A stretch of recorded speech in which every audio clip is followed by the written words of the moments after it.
Hello everyone. Welcome back to YouTube channel CS Sansar and this is CS Stuti Mahajan. तो आज के session में हम डिस्कस करने जा रहे हैं defective notice under section 139(9). Let's see.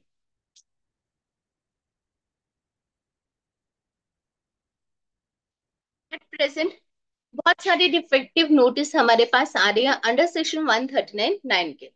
तो आज के सेशन में हम वही डिस्कस करने जा रहे हैं कि ये जो डिफेक्टिव आईटीआर नोटिस आ रही हैं ये क्यों आ रही हैं, और अगर आपके पास भी डिफेक्टिव आईटीआर नोटिस जो है वो रिसीव हुआ है तो हाउ टू करेक्ट इट। तो उसका आपको किस तरह से रिस्पॉन्स जो है वो सबमिट करना है। ठीक है। अगर हम इसे कंपेयर करें लास्ट ईयर्स के साथ तो इतने ज्यादा डिफेक्टिव आईटीआर नोटिस नहीं आए थे जितने कि इस बार हमारे पास डिफेक्टिव आईटीआर नोटिस आए हैं। और इस बारी के लिए जो डिफेक्टिव आईटीआर नोटिस आ रहे हैं बल्क के अंदर बहुत सारे क्लाइंट्स के आ रहे हैं, और बहुत सारे लोगों की जैसे हमारे पास कॉल्स आ रही है, मेल्स आ रही है कि उनके पास डिफेक्टिव आईटीआर नोटिस जो है वो रिसीव हुआ है। तो अगर उनके पास डिफेक्टिव आईटीआर नोटिस रिसीव हुआ है तो सबसे पहले आपको पैनिक नहीं करना है, आपको उस नोटिस को स्टडी करना है, आपको प्रोफेशनल को कांटेक्ट करना है, अपने सीएस को कांटेक्ट करना है कि आपके पास ये वाला डिफेक्टिव आईटीआर नोटिस जो आया है तो इसको किस तरह से रिस्पॉन्ड किया जाए। तो अगर हम वही बात करें डिफेक्टिव आईटी नोटिस की तो उसके मेन रीजंस क्या है। माइट भी हो सकता है कि आपका नेम जो पैन कार्ड के अंदर है वो आपका जो आईटीआर आपने फाइल किया उसके साथ आपका जो नेम है वो मैच नहीं हो रहा। ठीक है। तो वन ऑफ द रीजन उसका ये भी हो सकता है जो आपके पास डिफेक्टिव नोटिस जो है वो आए हैं। और इनकेस अगर आपके पास डिफेक्टिव नोटिस आ जाते हैं तो उसके ऊपर टाइम लिमिट दी होती है कि आपको इतने डेट के अंदर अंदर, ड्यू डेट दे रखी होती है कि इतने डेट के अंदर अंदर आपको उसका रिस्पॉन्ड करना है, जो कि यूजली 15 डेज का टाइम पीरियड रहता है। और अगर हम वही बात करें कि कौन कौन सी ऐसे रीजन है तो फर्स्ट प्राइमरी रीजन जो हम लोगों ने आइडेंटिफाई किया वो माइट भी ये हो सकते हैं कि इस बार जो हमारी डिफॉल्ट टैक्स रिजाइम थी वो थी न्यू टैक्स रिजाइम। तो माइट भी ये हो सकता है कि फर्स्ट टाइम था जो कि न्यू टैक्स रिजाइम है, तो ये भी एक रीजन हो सकता है डिफेक्टिव आईटीआर नोटिस आने का। देन अगर इसके अलावा जो और रीजंस क्या है कि माइट बी क्या है 26 ईयर्स के अंदर जो आपकी इनकम है या फिर एआईएस के अंदर जो आपकी इनकम थी वो आपने अपनी आईटीआई के अंदर शो नहीं की है, या फिर आपने जिसके अगेंस्ट आप टीडीएस क्लेम कर रहे हैं आपने वहां पे टीडीएस को तो मेंशन कर दिया कि आप क्लेम कर रहे हैं, बट उसके अगेंस्ट जो उसकी इनकम थी वो आपने मेंशन नहीं किए, या फिर आपने मेंशन नहीं किया मीन्स गलत हेड के अंदर आपने मेंशन किया, अगर किए तो गलत हेड में। एक और रीजन हो सकते हैं कि आईटीआई का जो फॉर्म था, जो अप्रोप्रिएट फॉर्म था, आपने उसको यूज ना करके कोई दूसरा फॉर्म यूज कर लिया है, तो वो भी एक रीजन है आपके रिटर्न को डिफेक्टिव करने का। तो इस केस में अगर आपके पास इस तरह से कोई आते हैं, क्योंकि इस बार क्या है आर्टिफिशियल इंटेलिजेंस यूज कर रहे हैं, डिपार्टमेंट ने बहुत ज्यादा स्ट्रिक्टर स्क्रूटनी की है जिसकी वजह से आपकी आईटीआई जो है वो डिफेक्टिव हो रही है। और अगर आपकी आईटीआई डिफेक्टिव है तो 15 डेज का टाइम पीरियड है उसको रिस्पॉन्ड करने का। तो वहीं अगर हम बात करें how to correct the defective ITR on the e filing portal. अब ये तो हमने बात कर ली कि ये माइट भी इनमें से कोई एक रीजन हो सकता है कि आपकी आईटीआर जो है वो डिफेक्टिव निकली है। अब आपके पास आईटीआर डिफेक्टिव का नोटिस आ गया अंडर सेक्शन 139(9), तो आपको उसे करेक्ट कैसे करना है। तो सबसे पहले आप क्या करेंगे, अपने आईटीआर पोर्टल के ऊपर जाएंगे, ई फाइलिंग के पोर्टल के ऊपर जाएंगे, वहां पर आप अपना लॉग इन करेंगे, अपना पैन यूजर आईडी जो है आपका पैन रहता है और उसका पासवर्ड डाल के आप वहां पे लॉग इन करेंगे। लॉग इन करने के बाद आप क्या करेंगे, वहां पर जो टैब्स आते हैं ई फाइल के अंदर, और ई फाइल में सिलेक्ट करोगे फाइल इनकम टैक्स रिटर्न। तो उसके बाद आपके पास ऑन स्क्रीन जो इंस्ट्रक्शंस है आप उसको फॉलो करोगे। तो वहां पे आप नीचे एक ऑप्शन आएगी file in response to notice under section 139(9), तो उसके अगेंस्ट आप उसको फाइल करोगे उस जो भी डिफेक्ट है उसको रेक्टिफाई करने के लिए। ठीक है। तो या फिर आपके पास जो ऊपर टैब्स आते हैं वहां पे आते हैं ई प्रोसीडिंग, ई प्रोसीडिंग टैब के अंदर आप जाएंगे, वहां पर आपको पेंडिंग एक्शंस में अपना वहां पे दिखाई देगा इस असेसमेंट ईयर का डिफेक्टिव नोटिस आपको इशू किया गया। और वहीं पर नोटिस को डाउनलोड करने की ऑप्शन है, आप उसको डाउनलोड करके चेक कर सकते हैं क्या नोटिस है। उसके नीचे रीजन दिया होगा, आप उस रीजन को चेक कर सकते हैं।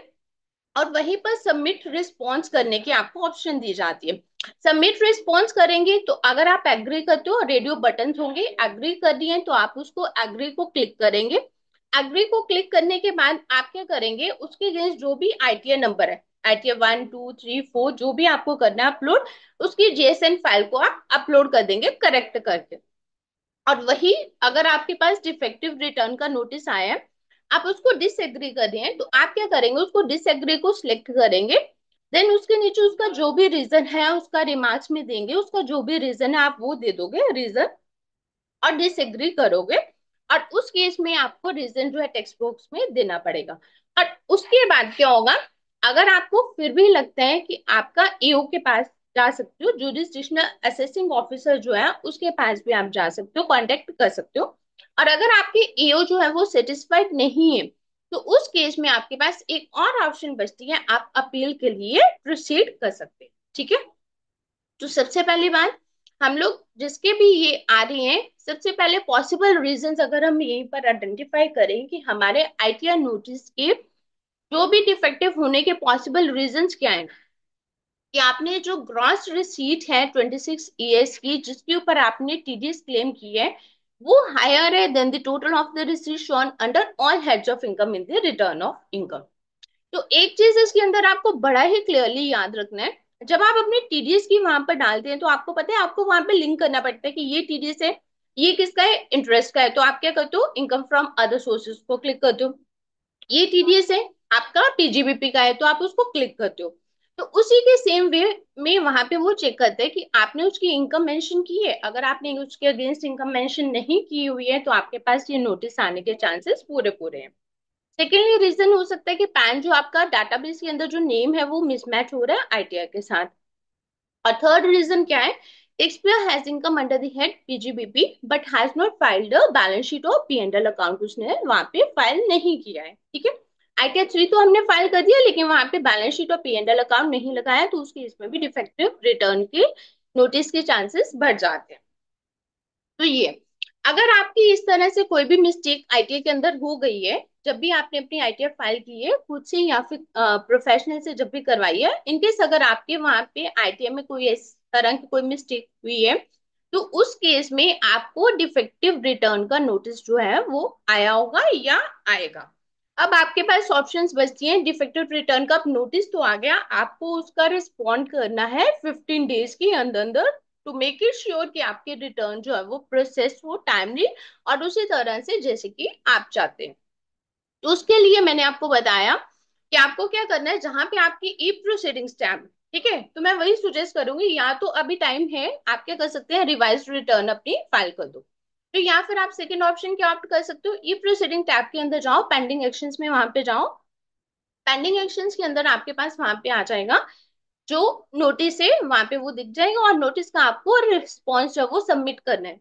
सबमिट करते हुए आपके पास आएगा, अगर तो आप एग्री करते हो तो आप एग्री करोगे, जो नया आईटीआर फॉर्म है आपके पास उसे करेक्ट करके, जो भी आपकी मिस्टेक थी उसको करेक्ट करके जेसन फाइल बना के आप उसको अपलोड कर देंगे। अगर आप डिसएग्री करते हो तो डिसएग्री का आप वहां पे टेक्स्ट में रिमार्क दोगे। पैरेलल आप अपने असेसिंग ऑफिसर से भी मिल सकते हो, वहां पे जो जुरिस्डिक्शनल असेसिंग ऑफिसर है उसके पास भी पावर रहेगी, आप उनसे भी कांटेक्ट कर सकते हो। अगर आपका असेसिंग ऑफिसर आपके रिस्पॉन्स से सेटिस्फाई नहीं होता, कि आपने डिसएग्री किया है उसको, अगर वो सेटिस्फाई नहीं होता, तो उस केस में आपके पास एक और ऑप्शन बचती है कि आप अपील में जा सकते हैं। तो इन केस अगर आपके पास भी डिफेक्टिव रिटर्न का कोई नोटिस आया है तो उसको रिस्पॉन्ड करना बहुत ही जरूरी है, तो उसको आपने 15 डेज के अंदर अंदर रिस्पॉन्स करना है। इन केस अदरवाइज आपके रिटर्न जो है वो इनवैलिड मान ली जाएगी। So this is all for today, thank you for watching this video, thank you.